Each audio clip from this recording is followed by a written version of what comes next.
Jim, I first came across your presence when I was watching an Alameda County Board of Supervisors meeting that you had joined in on. And honestly, up until you started talking, it felt a little bit like pandemonium. It dragged on for a really long time. And you brought what I thought was a really well-reasoned voice to this whole entire thing with Howard Terminal and the A's and Oakland and the port. And it's crazy, but you really boiled it down and simplified it. So I thought that's why I would like to talk to you. And what are your impressions as we head into this BCDC meeting? Well, we're at the Bay Area Council, we're champions of sanity and public policy. And I think that what we're trying to do is explain that on the whole, this is really one of the most exciting projects, beneficial projects to come along in the Bay Area and in Oakland in a really long time. It has deep meaning, on a lot of fronts, going to help a lot of people in a lot of different ways. And I think, from a public policy standpoint, leaders, no matter which commission they serve on, should be, excited about the chance to move something like this forward. You don't get these opportunities every day. Now, you've done your own study, the Bay Area Council, and you've looked into this extensively. So what did those studies find? How are you being guided in your decision making on this?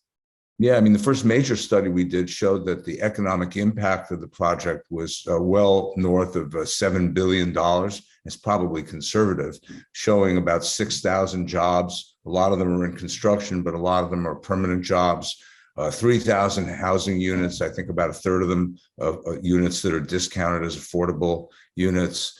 There's a tremendous amount of infrastructure that goes into this, which is sort of badly needed infrastructure in a rundown part of time. That infrastructure should attract federal infrastructure dollars and also should contribute just generally. There's a project called the Oakland Waterfront Mobility Hub, which enhances, whatever kind of transportation, whether you're walking or you're biking or you're jogging or you're driving your car or you're on mass transit.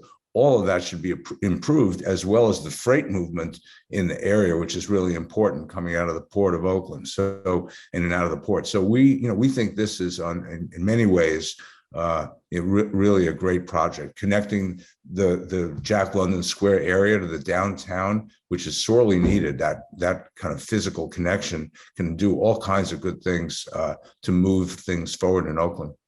Yeah, and I didn't even hear you mention the ferry, which I know you're actively participating in and on that board. And I mean, the ferry ride right into Jack London Square, which is where Howard Terminal would be. It's spectacular now, even without the ballpark. So, I mean, how much do you think that's going to improve too, transportation wise? Well, I'm the chair of the Water Transportation Authority, which runs the SF Bay ferry system, and so that's an existing terminal that Oaklanders use every day to get into San Francisco, to get into South San Francisco. This is going to be an additional use for it, which is going to relieve traffic and pressures on the other systems, and probably can be expanded over time. But even in its current form, just like the ferry terminal next to Oracle Park, a large number of people use that. They enjoy being able to go to the game that way, and it'll be the same thing here. So I think it's just another, great reason why when you have an opportunity to build on or near the waterfront,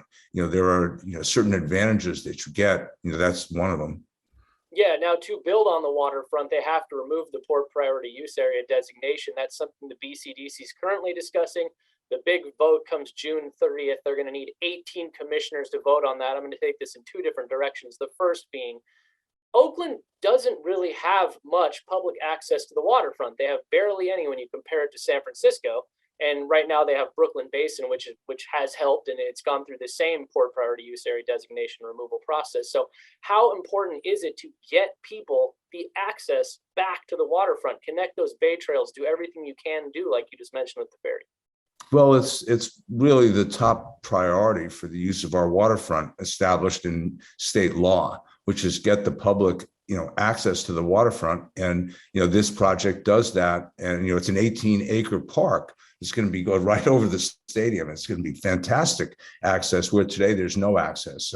In terms of the port priority use, if anybody was prioritizing that use, it'd be interesting to see it, because for the last 10 years or more, no one has used that as a container facility or anything like that. Clearly, the port's looked at this very, very carefully. because they want to look in their own interest too. And they found, and we know, there's large areas of the Port of Oakland which are open to development, container terminals and maritime uses. This is a small area that really doesn't pertain to any future use. So they've declared it to be something which they can very much live without. And on the other hand, the public is going to gain so much benefit from being able to go down there and use this facility, whether you're going to a ball game or you just want to enjoy the waterfront. Yeah, I could imagine, picture a double header, Giants at Oracle Park, A's at Howard Terminal. You could take the ferry to each stadium. That'd be a dream scenario for you, I would imagine. Yeah, well, that's what the future can be. It's right there and within our grasp. And we need the officials who serve at this point on BCDC, to see the sensibility in being able to push forward with this. We're not really asking for too much. I think we just asked them to kind of do the right thing here and see that this is a beneficial use. It's an intended use, in effect, of the waterfront to give the public something that currently the public doesn't have. Now, I know they need 2/3 vote. That's 18 votes. But when you look at the public comment, the lawyers for the East Oakland Stadium Alliance have tried to peel off a couple votes. And in one of those cases, they're saying one of the people that has a vote is a member of Bay Area Council and as thus shouldn't have a chance to vote. So what do you think about that tactic? Do you think they're kind of reading the room and seeing that the votes are there, so they're trying to strip off some yes votes? Well, I never like to be in the business of predicting how votes are going to go, because it can be dangerous. But the person in question is recused himself from it and has been replaced, I believe. That's already happened. Okay. I believe that's already happened. So if it hasn't happened, I think it should happen, because in fact the Bay Area Council did take a position in the study that effectively says that would be a beneficial decision. Now, he wasn't actually involved in that study and actually does his best to keep arm's length, because when we serve on public agencies, we try to, keep a little bit of distance from what we do in our day jobs. But just to be on the, from an optics standpoint, it's probably better that he not vote. Okay. Yeah, I did not know that had happened. I know that the letter was sent, so that is interesting. Do you have any idea who the alternate is in that case? I don't know. I think it's he's an appointee of the governor, so it would be an appointment from the governor. But I don't know at this point who it is or if they've made the appointment yet. It's coming up fairly soon, but I don't know. Yeah, and I know there's got to be a lot of lobbying going on back and forth, both sides of this thing, trying to figure out how they can sway and get the votes that they want or don't want to get, depending on what your angle is. Lobbying? What lobbying? Lobbying. I'm going to use that to transition somewhere else, though, because I know recently Bay Area Council was represented in Washington, D.C., and I know there are some things that are coming up for Oakland, potentially could really affect Howard Terminal and the offsite infrastructure. So, do you know if any headway was made or any progress made on this mega project grant? I think so. From what I heard, Mayor Schaaf was there on that trip. And of course, our team was there. And, this is a project that's been identified in one category as being fundable through the infrastructure money. So we think, from a Bay Area perspective, we think it's the highest priority project in the Bay Area. There may be others in the Bay Area who don't agree with it, but we think this is, the economics of this just scream attention. And, it's sort of the point of what the president and Congress were trying to do with the infrastructure funds, was to put them to highest best use, join them with local funds, private investment, it's all there. And so, we think that would be the right way to go. And we're going to keep making our voice known on that throughout the process. Yeah, and everything I've heard on this matter so far is that, with the mega project grant, that the communication is happening back and forth, and it seems like it's going in a good direction. And I'm sure that you don't even get much of a response if your project doesn't check any of those boxes. So I would presume that's a good sign. And if you look at the area around that piece of port property, whether they put a stadium there or not, they need to fix that infrastructure, right? Well, absolutely. And, you don't always get a chance to fix infrastructure because it's always expensive and difficult to do it. And so when you have an actual project and somebody wants to invest in something, and after all, the A's are going to pay, I think, somewhere on the order of $1 billion to build all of this with private money. That really doesn't happen a lot. And once you do that, then that enables other funds to come in, because the stadium operation is going to generate all kinds of new revenues that otherwise wouldn't be there. And you can kind of go and invest those back in public infrastructure and other public benefits, which that's what they're doing. So this is the kind of project which I think everybody could get behind. And we certainly see it and say, look, on the whole, it's a really big opportunity for us here, and we want to see it happen. Yeah, and you could take the stadium out of it. I mean, 3,000 units of housing in the Bay Area is sorely needed, and you're going to get that plus commercial space, a hotel in Oakland. Teams come play here, and they don't stay in Oakland. They stay in San Francisco and travel across the bridge. All this stuff is sorely needed, and I think that's the magnet. Like, you could say there's a lot of littler issues or other issues, and why aren't we addressing potholes and this or that? But you need something large like a magnet to pull in this grant money. Otherwise, it's going somewhere else, right? Yeah, look, these are the kind of choices that we make. You can't fund everything. And so when it comes together this way, and you've got a really good public purpose, you've got a team that's, been here for generations that can either stay here or go somewhere else. They have options, and, there's a limit on the amount of patience that everybody has. And so, they're playing in the oldest, most rundown facility there is I think in Major League Sports at this time, and have the opportunity to do something really special. I was involved in San Francisco when we did the Waterfront ballpark, and there were naysayers. Believe me, there were a lot of naysayers. And, fortunately, I think the public saw it right eventually. And look how that ended up. It created all kinds of, greatness for a huge part of San Francisco, which at the time, nobody wanted to go over there. It was very similar in quality to what we see, at Howard Terminal. It's very similar. So, these are things that, whether you like baseball or not, the investment in a facility that's a kind of, it has leverage, and it creates other opportunities. And I think the A's and, their folks are seeing it right. I think a lot of people, the mayor and other leaders in Oakland are seeing it right. It's important because it's on the waterfront. BCDC gets a vote on this, and it's important that they vote the right way and see it in the context of the bigger picture. But even just on the narrow question of whether or not that this site is really needed for port operations, I think we've really clarified that it's not. And the port should grow, and there should be additional investment. And, I think the executive director, Danny Wan, and the Port Commission are really looking hard at how to maximize the port opportunity. But Howard Terminal is not the way to do it. There are some improvements we can make there, though, that can actually help waterfront movement, and the mobility hub that I talked about. So I think this can be a contributing factor to improvements in port operations. Now, if you're watching this and you haven't followed as closely as Jim or myself, like, people need to understand that the port says they have room to move the truck parking, the longshoreman training, the container storage, et cetera. They have acquired a bunch of extra acres. And furthermore, this isn't port property that's just going to be handed to the A's. The A's are going to be paying in excess of hundreds of $millions of money to the port over the term of this agreement, which is something like 66 years. So if you look at that, the strength of the port really lies in the diversification of their portfolio. Like, you look, they have Jacqueline and Squirt, that's a port property. They have the Oakland airport. They're not just moving ships in and out. They got far more things they're dealing with. And that will help protect against the ebbs and flows of industry, right?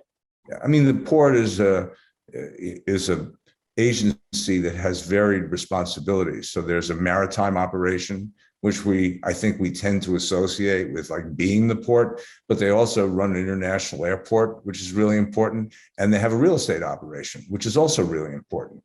And each one of them is a revenue source and an operation that needs to be well run and opportunities maximized. And you have to decide which areas are best for which purpose. And that's what a Port Commission does, and make those kinds of decisions. And I think in this case, I think a reasonable look at this would say that the ballpark and the housing and the entertainment and the hotels and the 18-acre park and the public access and all the things that are going to come along with it are a much, much higher best use than the maritime use at this site. We wouldn't say the same thing, heading onto other parts of the port, that could be, that could be a destructive use. But this isn't, this is something I think a reasonable person would say, we should go forward with this. And I think that's the way the Oakland City Council sees it. And I think that's the way, I think if you really look at it and, you're not just reacting, you dig deep into what's going on, you'll see that it's really a pretty good deal for everybody. Yeah, and no one here is going to try to choose the A's over the port. That's not the choice here. If it was, the answer would obviously be the port, because they're a massive economic generator and provider in this area. So that's not really the choice. They're talking about a piece of land that's not being used to the best of its ability. I'm going to take this one last direction here, because when I first saw you, it was in that Oakland or Alameda County Board of Supervisors meeting. And I know that they've now asked for, and the A's are paying for, an independent study to see if the financial analysis backs up joining the IFD, et cetera. So have you talked to anybody with the county since those meetings? And do you know if the financial information they're getting back kind of echoes what the Bay Area Council's studies are finding?